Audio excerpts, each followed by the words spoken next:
আজকে শ্বশুরের শেখানো রেসিপিটা শেয়ার করব। খাবারটা অনেক সিম্পল হলেও কিন্তু খেতে অনেক মজা।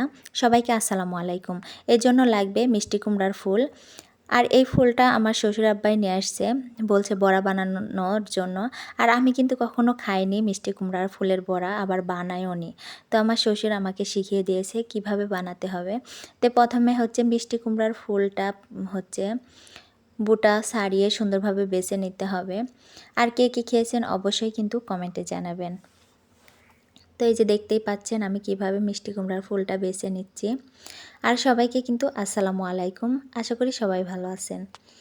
তো এখানে আমি আলতোভাবে মিষ্টি কুমড়ার ফুলগুলো ধুয়ে নিব, কারণ বেশি জোরে নাড়াচাড়া করে ধুলে ভেঙে যাবে ফুলগুলো। এই জন্য আলতোভাবে একদম পরিষ্কার করে নিতে হবে। এখানে আমি নিয়েছি চাউলের গুঁড়ো, সাথে একটু হলুদের গুঁড়ো, মরিচের গুঁড়ো, আর সাথে আমি গরম মশলার গুঁড়ো নিব। তবে চাট মশলা থাকলে দিতে পারেন, ম্যাগি মশলা।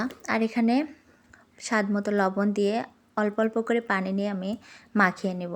ব্যাটারটা হবে ঠিক হচ্ছে যেমন আমরা বেগুনি ভাজি তেমন বেগুনি, তারপর আলুর চপ যেভাবে ভাজা হয় সেমভাবে মাখিয়ে নিতে হবে। আর এখানে মিষ্টি কুমড়ার ফুলগুলো দিয়ে আমি এপাশ ওপাশ করে ভরে তারপরে তেলের মধ্যে দিয়ে দিব।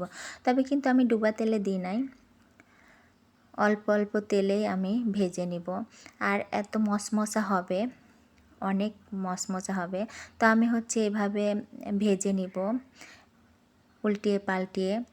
আর ভাজতে ভাজতে এটা প্রথম বানানো একটু বেশি হয়ে গেছে, আর এত মশমশা হয়েছে কি বলবো, বলার মতো কোনো ভাষা নেই, কারণ আমি এই ফার্স্ট বানালাম।